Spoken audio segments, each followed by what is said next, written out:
इस एपिसोड के आगाज में हम देखते हैं कि बादशाह बोर्डोन की मौत के 5 माह बाद हम उल्दुस का मंजर देखते हैं।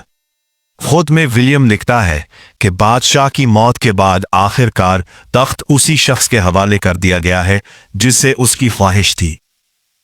वो लम्हा दिखाया जाता है जब दीवान के अंदर तमाम सलीबी कमांडर्स मौजूद होते हैं और सबीला लॉर्ड गाय को ताज पहनाती है।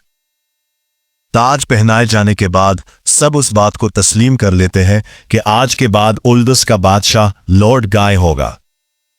ये तमाम वाकयात विलियम तारीख की किताबों में दर्ज कर रहा होता है। दूसरी तरफ शाम में हम देखते हैं जहां काजी फाजिल लिखते हैं कि सुल्तान की खामोशी हमें अंदर से तोड़ रही है। एक तरफ सुल्तान को उल्दुस की परेशानी है और दूसरी तरफ उनके वालिद और तुरान शाह की मौत ने उन्हें मजीद पीछे कर दिया है। उनके अमन मुआहिदे का हल्ब और मौसिल पर जर्रा बराबर भी कोई असर नहीं हुआ, लेकिन हमें उम्मीद है कि जल्द ही सुल्तान तमाम आलम इस्लाम की फौज को एक परचम तले जमा करके उल्दुस पर चढ़ाई करेंगे। एक कमरे में हम देखते हैं जहां फातिमा खातून अपने शौहर और बेटे की जुदाई पर गमजदा होती है। शम्सा खातून इनके पास आ बैठती हैं और उन्हें तसल्ली देती है। फातिमा खातून हज पर रवाना होने से पहले शम्सा खातून से कहती है कि अमन मुआहिदे के बाद सुल्तान में बहुत तब्दीलियां आई हैं। बेटी, तुम सुल्तान का ख्याल रखना। जंगल का मंजर हम देखते हैं जहां बालीन अपने कमांडर से कहता है कि मुसलमानों के हज के दिन करीब आ चुके हैं। तमाम रास्तों पर सिपाहियों को मुहतात रहने का हुक्म दो। मैं नहीं चाहता कि अमन मुआहिदे को कोई नुकसान पहुंचे। वो अपने कमांडर से कहता है कि लॉर्ड गाय की खामोशी की वजह रोम का लश्कर है जो अभी तक अल-कुद्स नहीं पहुंचा। रोम ने यह लश्कर इसे बादशाह बनने पर तोहफे में दिया है। यह खामोशी सिर्फ खतरे का इशारा है। अल-कुद्स में हम देखते हैं जहां जतीलियान नशे में धत इधर उधर टहल रहा होता है और लॉर्ड गाय से कहता है कि मेरे अंदर मौजूद हैवान को खून की जरूरत है। अब मुझसे बर्दाश्त नहीं हो रहा, मुझे सिर्फ खून चाहिए। यह सुनकर लॉर्ड गाय कहता है कि मुझे तुम्हारे अंदर मौजूद हैवान की जरूरत है, मगर अभी इसे सब्र में रखो। जब रोम का लश्कर अल-कुद्स पहुंचेगा तब सही वक्त होगा इसे जगाने का। शाम में हम देखते हैं जहां सुल्तान नूरुद्दीन जंगी के मिंबर की मरम्मत कर रहे होते हैं कि इसी दौरान बोड़ो आकर सुल्तान से कहता है कि खाना वैसे का वैसा पड़ा है, आप कब तक खुद को भूखा रखेंगे? आपके अजीज मुंतजिर हैं, हमें आपके हुक्म की जरूरत है। सुल्तान जवाब देते हैं, हर कोई उम्मीद अपने अंदर तलाश करे, दूसरों के अंदर नहीं। बार बार वज़रा के इसरार पर गोप बोरो काजी फाजिल से कहते हैं कि आप सुल्तान के नायब हैं, कोई फैसला सुनाए।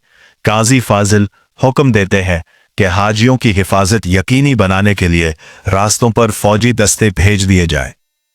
अल-कुद्स में जतीलियान का कमांडर आकर कहता है कि आपके हुक्म के मुताबिक मैंने लुटेरों, कातिलों और जालिमों की फौज तैयार कर ली है। अब वो आपके हुक्म की मुंतजिर है कि कब हाजियों के रास्ते में जाकर कत्ले-आम करे। जतीलियान कहता है कि हाजियों के रास्ते बदल दिए जाए। अब हम ऐसा शैतानी खेल खेलेंगे कि ना बालीन की फौज और ना ही सलाहुद्दीन की फौज हाजियों के रास्ते महफूज बना सकेगी। लॉर्ड गाय को खबर मिलती है कि 2 दिन में रोम का लश्कर अल-कुद्स पहुंच जाएगा। वो फैसला करते हैं कि अगर जतीलियान ने हज के काफले पर हमला, क्या तो उसे वहीं खत्म कर दिया जाएगा, क्योंकि ये मुआहिदे को नुकसान पहुंचाएगा। शाम में काजी फाजिल सुल्तान के पास आकर कहते हैं कि उम्मत मुस्लिमा आपके पुरशे में जमा होने की मुंतजिर है, मगर आपकी खामोशी लोगों को तोड़ रही है। दूसरी तरफ लॉर्ड गाय पूरी तैयारी में मसरूफ है। सुल्तान कहते हैं कि मफलूज कौम के साथ फतह की उम्मीद नहीं। काजी फाजिल मायूस होकर कहते हैं कि अगर वो सुल्तान पर बोझ बन गए हैं तो वो दस्तबरदार हो सकते हैं। सुल्तान कोई जवाब नहीं देते और काजी फाजिल खामोशी से चले जाते हैं। जतीलियन एक शख्स को सोने की थैली देकर कहता है कि तुम हाजियों के काफले के सरबराह बनकर उन्हें मेरी बताई जगह पर ले आओ। शोबक तले में बालीन का कमांडर मार्कोस बताता है कि हज का काफला हमारी जमीनों से गुजरने वाला है और हमने हिफाजत के तमाम इंतजामात मुकम्मल कर लिए हैं। शाम में सुल्तान मस्जिद अक्सा के मीनार रखने के बाद हुक्म देते हैं कि तमाम वुज़रा को सहन में बुलाया जाए। सुल्तान ऐलान करते हैं कि वो नूरुद्दीन जंगी के मिंबर को लेकर पहले मौता जाएंगे, जहां मुसलमानों और सलीबियों की पहली जंग हुई थी। काराकोश, गोक बोरो और पाजी फाजिल इस फैसले पर एतराज करते हैं, मगर सुल्तान कहते हैं हम वहां जाकर उम्मत मुस्लिमा को इत्तेहाद की दावत देंगे ताकि वो एक परचम तले जमा होकर सलीबियों के खिलाफ मुत्तहिद हों। अगर तुम में से कोई न आया तो मैं खुद रसूलुल्लाह सल्लल्लाहु अलैहि वसल्लम की तरह अपनी मंजिल की तरफ चल पड़ूंगा, जैसे सुलह हदीबिया के बाद किया था। लेकिन साथ ही फैसला करते हैं कि वो साथ नहीं जाएंगे। सुल्तान हुक्म देते हैं कि मंबर को पीछे लाया जाए और वो रवाना हो जाते हैं। आज के एपिसोड में यही कुछ था। उम्मीद है आपको पसंद आया होगा। अगर वीडियो पसंद आई तो हमारे YouTube चैनल को जरूर सब्सक्राइब करें और बेल आइकन पर भी क्लिक करें।